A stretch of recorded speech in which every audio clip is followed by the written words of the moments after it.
So take a general look at the shape of that truss. See how it's got the uprights? There's nothing at an angle.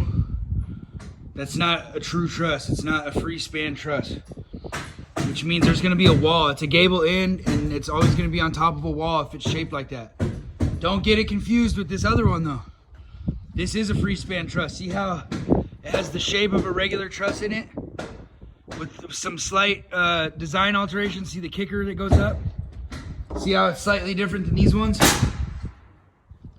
That's to account for the spread and whatnot right here, right? See how it has the, and the other ones don't? See how none of those have it? Not even this one up here. Look, see how every single one of those is straight up and down. That means it's gonna sit above the wall. That's also why you can notch up there for your lookouts. So check with your truss manufacturer. We're allowed to notch these ones.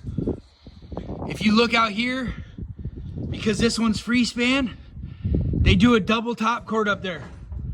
And again, that's so that we can notch our lookouts, because that's the standard building practice where we're from.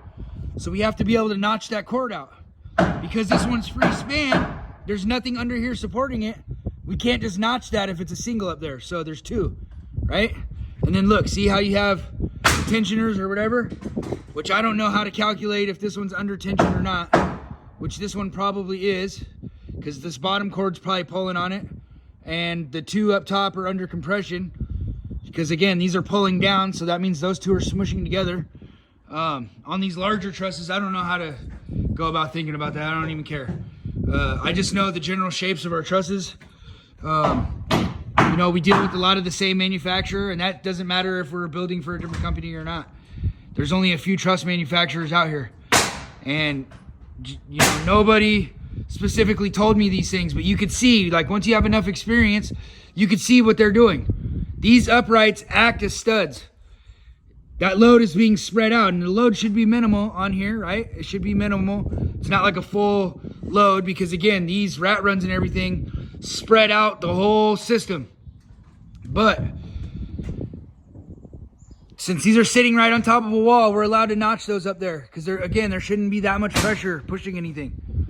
Out here, those are under their standard tension and compression, right? It's being loaded from corner to corner, free span. So there is going to be some kind of deflection that happens here. And if we were to notch on a single top plate up there, or top cord per se, then it could cause cracking and whatnot. And that's, you know, again, I haven't talked to any engineer that told me that. I just, from my own assumptions, I can make those assumptions, and I know that I'm in the general right thought processes. And once you play with wood enough, then you start to realize where cracks occur and under what pressures and this and that and the other, right? So after you have a few years experience, if you're paying attention to stuff like that, then you should have a better idea of what's happening, the different forces. I don't need to be able to calculate gravity and all this stuff. I just understand that those principles do play a role. I understand that I can't see the wind, and I don't have a barometer or whatever that is that you measure wind with, but I understand that this roof right here right now is a big kite, and if it was windy out, it would catch wind.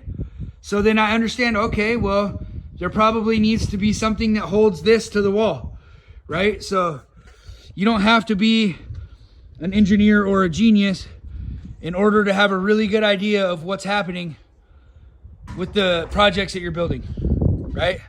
So just pay attention to stuff like that as you're going through, even if you're a laborer, even if you have zero experience. Think in your mind, why is this truss shaped differently than that truss, and why is that one shaped differently?